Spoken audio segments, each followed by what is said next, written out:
Hello. इस question में हमसे पूछा गया है कि ये जो अननोन रेजिस्टेंस की वैल्यू है इस सर्किट में वो कितनी होगी और पॉइंट ए और बी के बीच में पोटेंशियल डिफरेंस कितना होगा। क्वेश्चन में हमको गिवन है कि इस ब्रांच में जो करंट की वैल्यू है वो 0.2 एम्पियर के बराबर है। तो चलिए इस क्वेश्चन को स्टार्ट करते हैं। तो पहले आप एक छोटा सा मॉडिफिकेशन इस सर्किट में ये करेंगे कि हमें वैसे भी ए और बी के बीच में रेजिस्टेंस पोटेंशियल डिफरेंस निकालना है और ये रेजिस्टेंस आर निकालना है। तो इस वाले सर्किट को आप कर सकते हैं थोड़ा बहुत मॉडिफाई करने का मतलब है कि ये जो 5 ओम और 5 ओम की जो रेजिस्टेंस हैं ये सीरीज कॉम्बिनेशन में लगे हुए हैं। तो आप क्या करिए, इन दोनों को एक करके लिख दीजिए तो आपको मिल जाएगा 5 and 5 are in series equal to 10 ohm. तो ये जो है ये 10 ओम का रेजिस्टेंस बन जाएगा एक। अब 10 ओम और 30 ओम ये क्या है, पैरेलल में है, क्योंकि ये भी बी और डी के अक्रॉस है और ये वाला रेजिस्टेंस भी बी और डी के अक्रॉस है। तो 10 ओम और 30 ओम जो है वो पैरेलल कॉम्बिनेशन में लगे हुए हैं।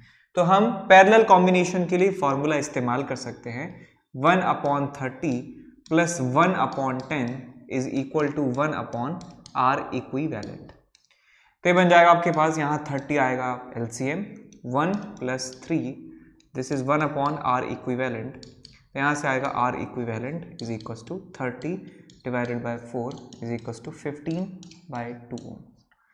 तो सर्किट आपको जो मिलेगा वो कुछ ऐसा होगा।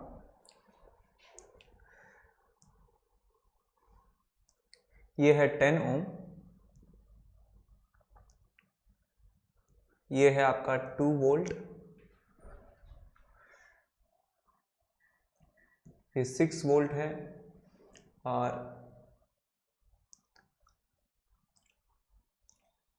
ये 15 ओम है और ये है आपका अननोन रेजिस्टेंस R और ये पॉइंट है B, ये पॉइंट है A और इनके अक्रॉस एक 15/2 ओम का रेजिस्टेंस लगा हुआ है, 15/2 ओम। ठीक है, और करंट इस वाली ब्रांच में जो है वो 0.2 एम्पियर के बराबर है और इसमें भी 0.2 के बराबर है, 0.2 एम्पियर। तो हम कह सकते हैं कि इस ब्रांच में भी करंट होगा 0.2 एम्पियर। ठीक है, और पॉइंट्स कौन कौन से हैं, ए बी सी डी, इनको नाम दे दीजिए, इसको नाम दे दीजिए ई, इसको नाम दे दीजिए एफ के बराबर। ठीक है जी। अब आपको क्या करना है कि ये जो लूप आपको दिख रहा है, ये ई एफ बी और ए, ये जो लूप है, इस लूप में आप किरचॉफ्स लॉ इस्तेमाल कर सकते हैं। तो यहां पे मैं लिखूंगा applying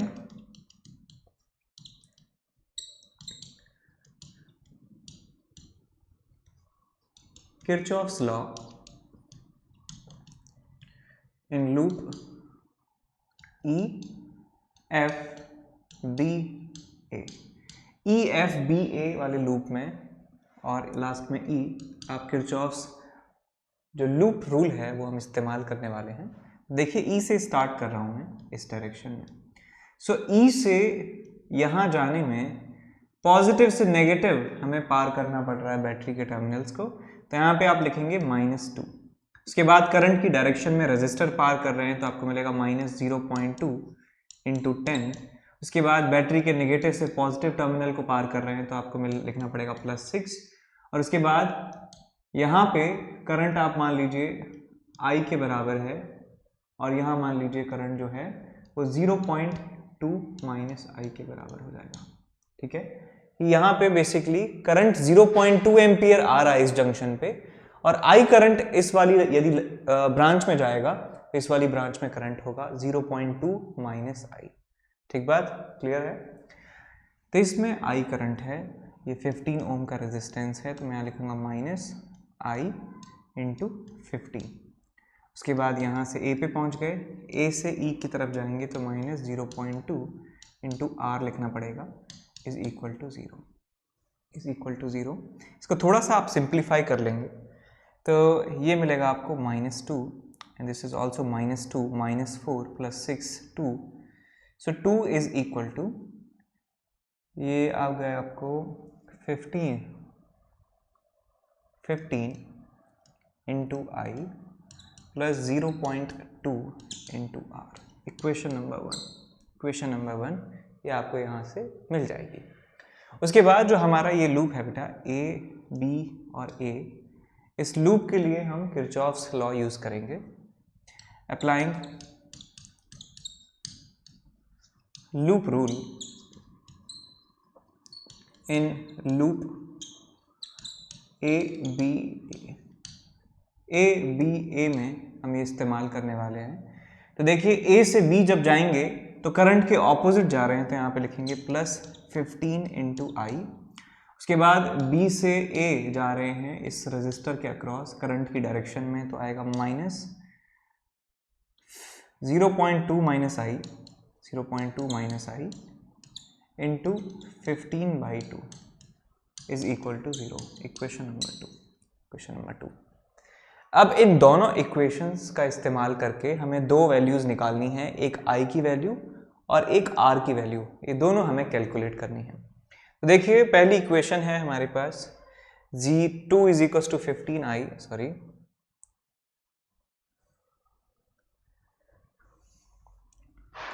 2 is equal to 15I plus 0.2R plus 0.2R, equation number 1।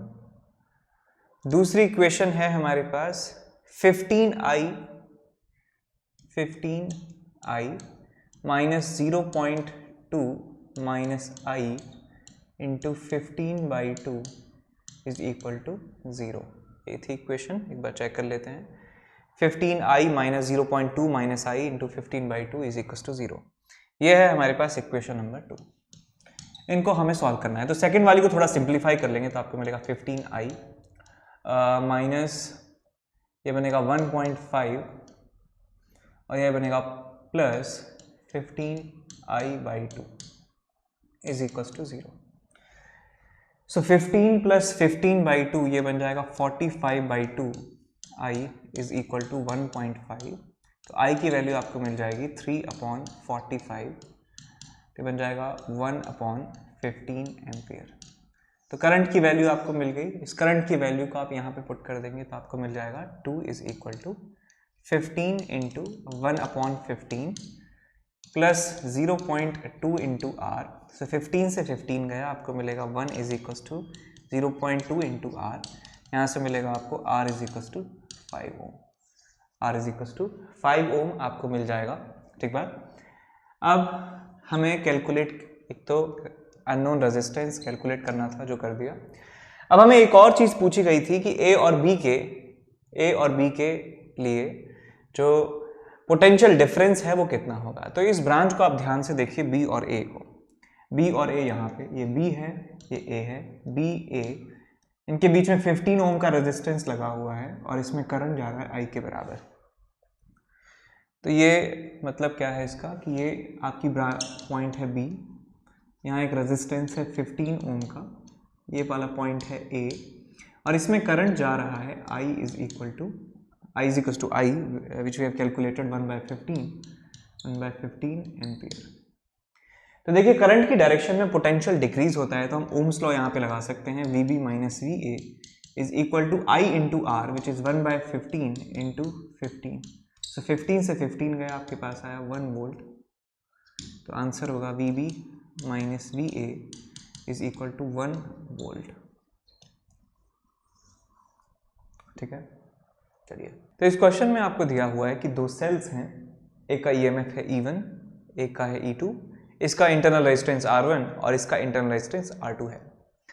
Question में दिया है कि यहाँ इस वाली ब्रांच में जो करंट है वो I फ्लो होता है। We have to find the equivalent EMF of this combination, equivalent internal resistance और potential difference between A and B। ये तीनों चीजें हमें कैलकुलेट करनी है। तो देखिए क्वेश्चन ज्यादा मुश्किल है नहीं। पहले आप ये देखिए कि ये दोनों बैटरी जो हैं इनको थोड़ा सा ऐसे बनाइए जैसे आपको फील आ जाए।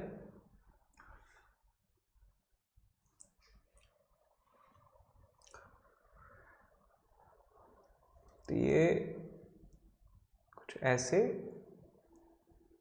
ये EMF E1 है, इसका इंटरनल रेजिस्टेंस R1 है,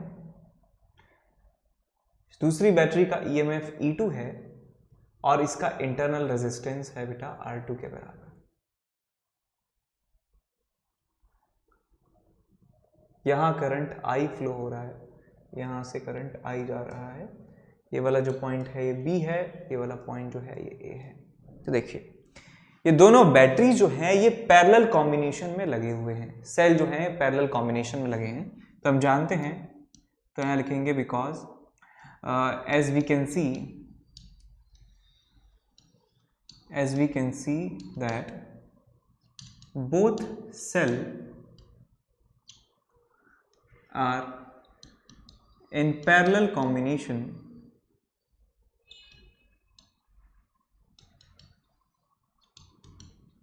और पैरेलल कॉम्बिनेशन का फॉर्मूला आप जानते ही हैं कि E equivalent is equal to E1 by R1 plus E2 by R2 divided by 1 upon R1 plus 1 upon R2।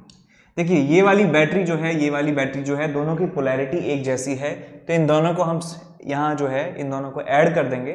यदि यहाँ पे इसकी पोलैरिटी अलग होती तो यहाँ पे माइनस आता। तो ये फॉर्मूला है हमारे पास, इसको सॉल्व करेंगे तो आपको मिलेगा, देखिए क्या मिलेगा result, E1 R2 plus E2 R1 upon R1 plus R2 divided bye, ये आएगा आपके पास R2 plus R1 upon R1 R2। यहाँ पे ये प्लस नहीं आएगा, इसको प्लस को हटाइए, R1 R2 आएगा। सो R1 R2 से R1 R2 चला गया और आपको रिजल्ट मिलेगा E1 R2 plus E2 R1 upon R2 plus R1। ये आएगा आपके पास E इक्विवेलेंट की वैल्यू। और यदि हम इक्विवेलेंट इंटरनल रेजिस्टेंस की बात करें, हम बात करें इक्विवेलेंट इंटरनल रेजिस्टेंस, तो ये आपको मिलेगा इक्विवेलेंट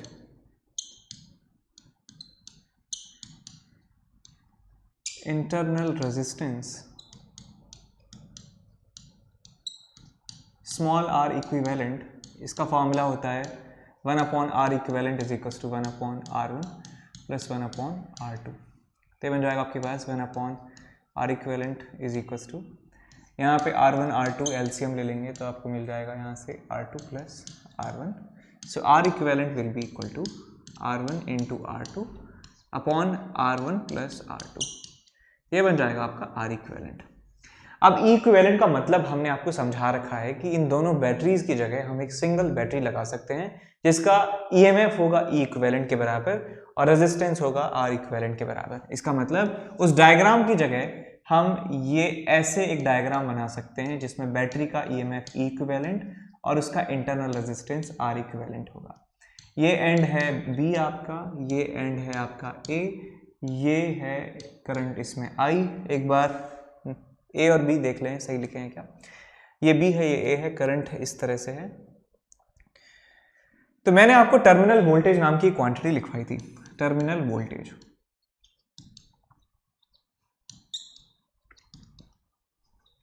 लिखाई नहीं तो बताई होगी।